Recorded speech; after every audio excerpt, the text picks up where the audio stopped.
नमस्कार दोस्तों, स्वागत है आपका द ग्राउंड रिपोर्ट में। मैं हूं समीर आत्मज मिश्र। ईरान के खिलाफ अमेरिका और इसराइल को युद्ध छेड़े हुए 3 हफ्ते से ज़्यादा हो गए, यानी महीना भर बीतने वाला है, लेकिन नतीजा तो कुछ निकल नहीं रहा है। जिस मकसद से अमेरिका और इसराइल ने ईरान पर अटैक किया था वो मकसद कामयाब होता भी नहीं दिखाई पड़ रहा है।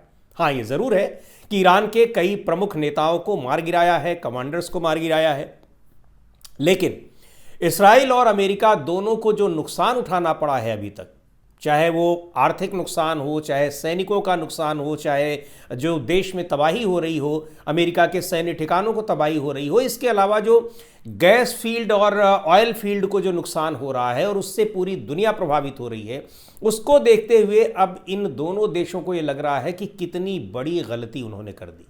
अब वजह क्या थी? वजह जो थी वो तो साफ साबित हो गई है अमेरिका की तरफ से भी कि ईरान पर अटैक की जो वजह बताई गई वो बिल्कुल बेबुनियाद है, गलत है, वाहियात है।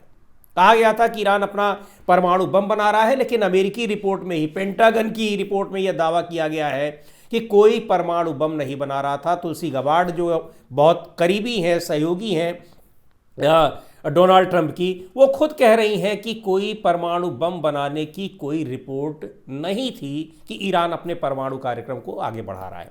लेकिन यहाँ एक दूसरी महत्वपूर्ण बात यह है कि इस लड़ाई को ख़त्म करने की कोशिश में अब अमेरिका के राष्ट्रपति डोनाल्ड ट्रंप लगे हुए हैं।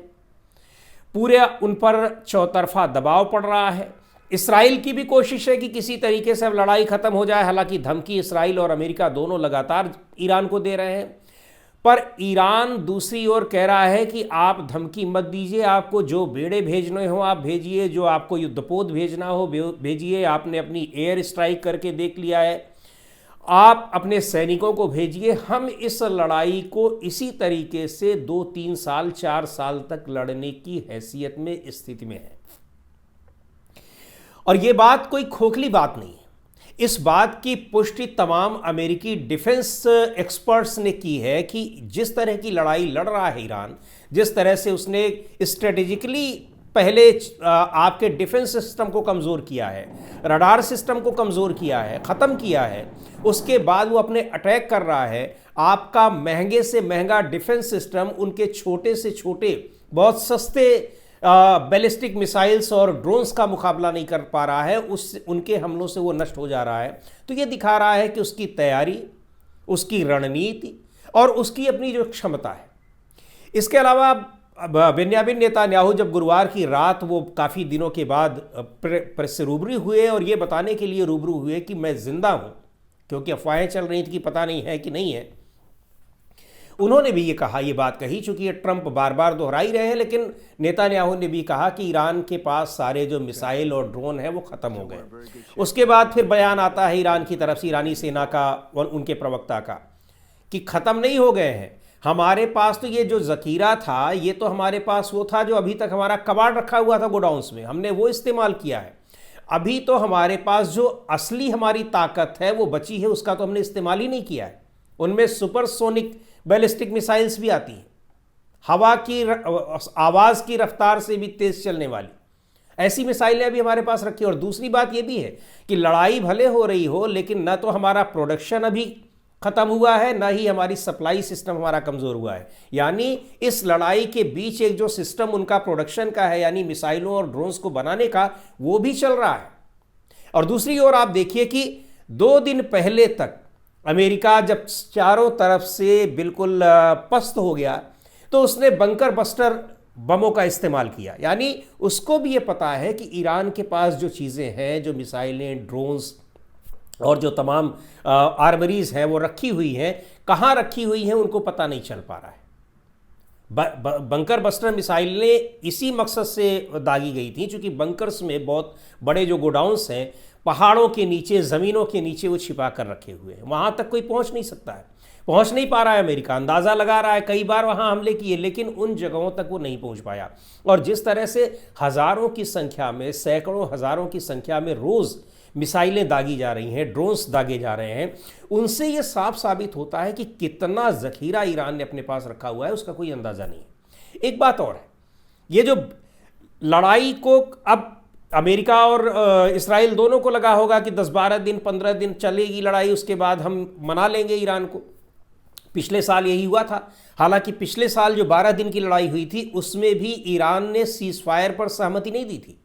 सीज फायर इन्हीं दोनों ने किया था, यानी इसराइल और अमेरिका ने ही उस पर हमला भी किया था, अपनी ही तरफ से इन्होंने सीज फायर भी किया था। और उस वक्त भी ईरान का ये कहना था कि लड़ाई हमने नहीं शुरू की है, हम ही ख़त्म करेंगे, अपने हिसाब से हम ख़त्म करेंगे, हमने कोई सीज फायर नहीं किया है। अब की बार फिर से यही बात कही जा रही है, लेकिन अब की बार ईरान के रुख में थोड़ा परिवर्तन आया है। जिस तरीके से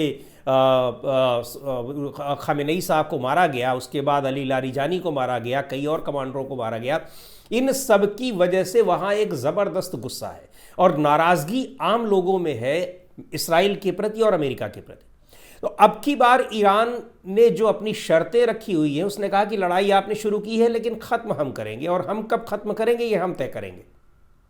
सीधे तौर पर कहा है और बार बार ये बयान आ रहे हैं कि हम ज़्यादा से ज़्यादा दिनों तक इस लड़ाई को इसी तरीके से जारी रख सकते हैं।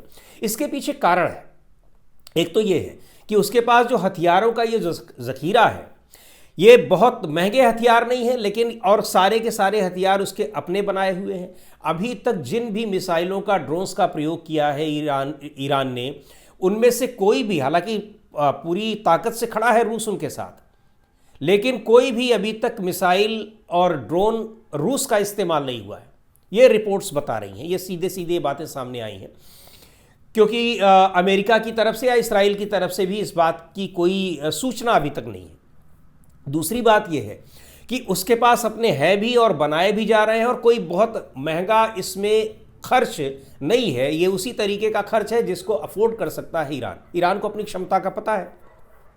दूसरी बात यह है कि जिस तरीके से उसको, ईरान को पिछले 30-40 साल से सैंक्शंस के ज़रिए अलग थलग किया गया, पूरी दुनिया से आइसोलेटेड रखा गया, ईरान ने अपनी ताकत को, अपनी तैयारी को जमकर दुरुस्त किया है। खूब उसने तैयारी की है, उसको पता था कि उसका दुश्मन कौन है, इसराइल दुश्मन है चारों तरफ, और दूसरा दुश्मन अमेरिका है, क्योंकि अमेरिका इसराइल का सबसे बड़ा सहयोगी है। और अमेरिका ने ईरान के आसपास जो अरब कंट्रीज़ हैं, गल्फ़ कंट्रीज़ हैं, वहाँ पर अपने ठिकाने बना रखे हैं और उन लोगों को अपना दोस्त बना रखा है। जो ईरान को ये पता था कि मुख्य रूप से इसराइल और अमेरिका और साथ में उनके जो अपने पड़ोसी देश हैं, इन लोगों के खिलाफ उसने अपनी रणनीति को बहुत ही बेहतर तरीके से तैयार कर रखी है। वो चीज़ अब दिखाई पड़ रही है पिछले लड़ाई में भी और इस बार की लड़ाई में भी, कि आप हमला किया है आपने, लेकिन उस हमले का प्रत्युत्तर रिटेलिएट कैसे किया ईरान ने, वो साफ दिखाई पड़ रहा है। आप, हाँ, एक बात और भी है कि आपने हमले किए, सैन्य ठिकानों पर हमले किए, ईरान ने उसका जवाब दिया सैन्य ठिकानों पर। उसके अलावा जो डिफेंस के बहुत सारे दूसरी जगहें हैं उनके, वहाँ पर जो हथियार बन रहे हैं। जब ऑयल रिफाइनरीज पर हमला शुरू किया ईरान ने, इसराइल ने, उसके बाद फिर ईरान ने ताबड़तोड़ हमले रिफाइनरीज पर किए, गैस रिफाइनरी और ऑयल रिफाइनरी पर। उसका नतीजा अब ये दिखाई पड़ रहा है कि किस तरह से पूरी दुनिया में हाहाकार मचा हुआ है। ट्रंप साहब खुद ही कह रहे हैं कि मैंने तो कहा ही नहीं था इसराइल से, अपने मन से उसने कर दिया। इसराइल भी कह रहा है कि हाँ, हमने अपने मन से कर दिया। तो आपस में अमेरिका और इसराइल खुद इसमें जूझ रहे हैं, एक तरीके से उनके बीच में जूतम पैजार शुरू हो चुकी है। लेकिन ईरान तभी उन जगहों पर हमले कर रहा है जब उसके ठिकानों पर हमले हो रहे हैं, और कहा भी उसने कि इसका हम बदला लेंगे, अभी बदला पूरा नहीं हुआ है, लेकिन दोबारा जब फिर हमला होगा तो हम फिर इसी तरीके से हमले करेंगे। तो एक तो यह है कि उसने अपने को बहुत अच्छे तरीके से तैयार कर रखा है। उसको ये भी पता है कि उसकी अपनी कितनी क्षमता है, और अमेरिका और इसराइल चूंकि दो के दोनों ही परमाणु शक्ति संपन्न देश हैं, दोनों के पास काफ़ी ताकत है। ख़ासतौर पर अमेरिका के पास उनकी सैन्य ताकत, उनकी आर्थिक शक्ति के आगे ईरान ठहर नहीं सकता है। लेकिन उसको ये पता है कि ये लंबी लड़ाई लड़ते हुए वो दोनों को ज़बरदस्त नुकसान पहुंचा सकता है।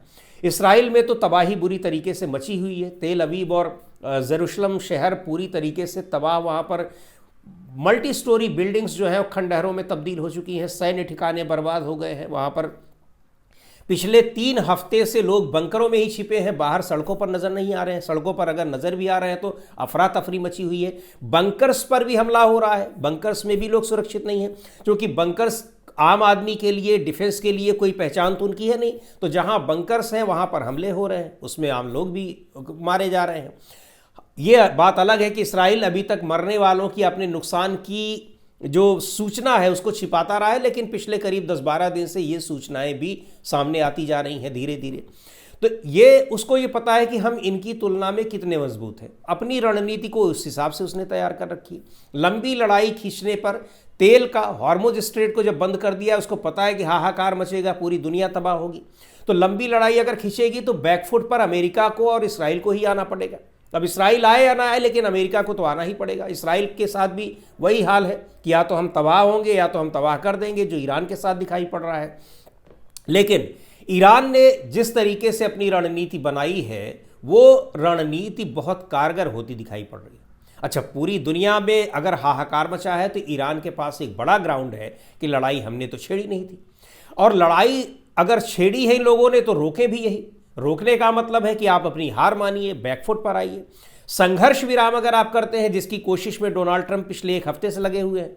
फ्रांस के राष्ट्रपति से उन्होंने अपील की, पुतिन साहब से, रूस के राष्ट्रपति से अपील की उन्होंने, दुनिया भर में अपील कर रहे हैं, संयुक्त राष्ट्र से अपील कर रहे हैं, ब्रिटेन से अपील कर रहे हैं, लेकिन कोई भी देश ईरान को क्यों झुकाएगा। ईरान का ये साफ तौर पर कहना है कि भाई हमने तो लड़ाई छेड़ी नहीं है, आक्रमण हम पर हुआ है और हम अपनी सुरक्षा में अपने को बचा रहे हैं, अपने बचाव में कर रहे हैं। तो जब अगर युद्ध रोकने की जो शर्तें भी अगर जो ईरान ने तैयार कर रखी हैं, वो शर्तें भी ऐसी हैं कि उनको मानने का मतलब है कि दोनों का हार स्वीकार करना, इसराइल का और अमेरिका का। पहली शर्त तो यही है कि आप इस तरीके से बार बार हमारे ऊपर हमले नहीं करेंगे और एक लिखित गारंटी आप इसकी देंगे। दूसरी बात यह है कि सैंक्शंस वगैरह हमारे पर नहीं होंगे, हमारी अपनी आज़ादी को, हमारी अपनी जो फ्रीडम है उसको आप रिकॉग्नाइज करेंगे, मान्यता देंगे। आप जो अभी तक प्रतिबंध लगाए रहते थे, आप उसको मान्यता देंगे। और तीसरी बड़ी महत्वपूर्ण शर्त है कि वो तो कि आपको हर्जाना देना पड़ेगा जो हमारा खर्चा हुआ है।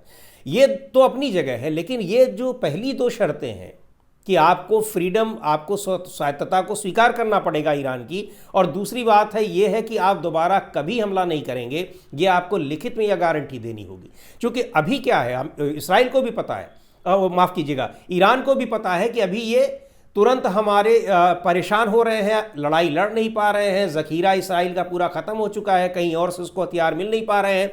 अमेरिका भी धीरे धीरे हाथ खींच रहा है, इसलिए खींच रहा है कि उसके अपने देश में हंगामा मचा हुआ है इस लड़ाई को लेकर, तो वो पस्त हो चुके हैं।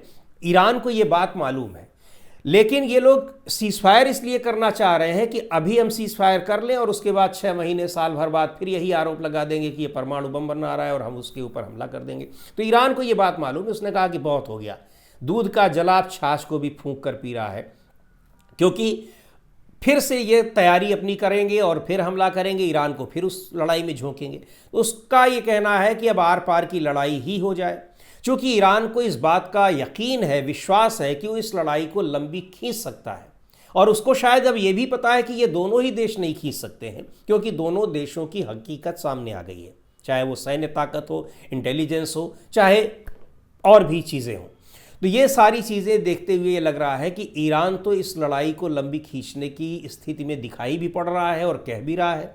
रोकने के लिए जो शर्तें दे रहा है वो शर्तें भी ऐसी हैं कि फिर अगर वो शर्तें मान ली गई तो इस इलाके में, यानी मध्य पूर्व के इलाके में अमेरिका और इसराइल फिर अपनी दादागिरी नहीं चला पाएंगे किसी भी तरीके से, क्योंकि उसके बाद तो फिर ये समझौता अगर होगा तो ये अंतर्राष्ट्रीय कानून होगा जिसके तहत ये होगा, उसका उल्लंघन सीधे तौर पर माना जाएगा।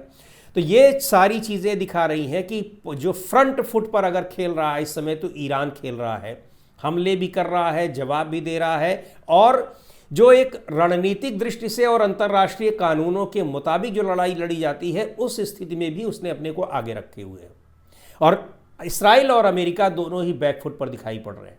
तो अब ये लड़ाई कैसे रुकेगी? क्या ईरान की शर्तें मानेंगे ये दोनों देश या फिर कोई और तरीका निकालते हैं? लेकिन लग यही रहा है कि अगर ईरान की ये तीनों शर्तें नहीं मानी जाती हैं तो ईरान लड़ाई रोकने वाला नहीं है, क्योंकि उसकी फ़िलहाल कोई मजबूरी नहीं दिखाई पड़ रही है। आज के इस वीडियो में इतना ही। अगले वीडियो में फिर मिलेंगे एक नए विषय के साथ, एक नए मुद्दे के साथ। द ग्राउंड रिपोर्ट के यूट्यूब चैनल को आपने अब तक सब्सक्राइब न किया हो तो ज़रूर कर लें, हमारे वीडियोज़ को लाइक करें, शेयर करें और अपने सुझाव भी हमें ज़रूर भेजें।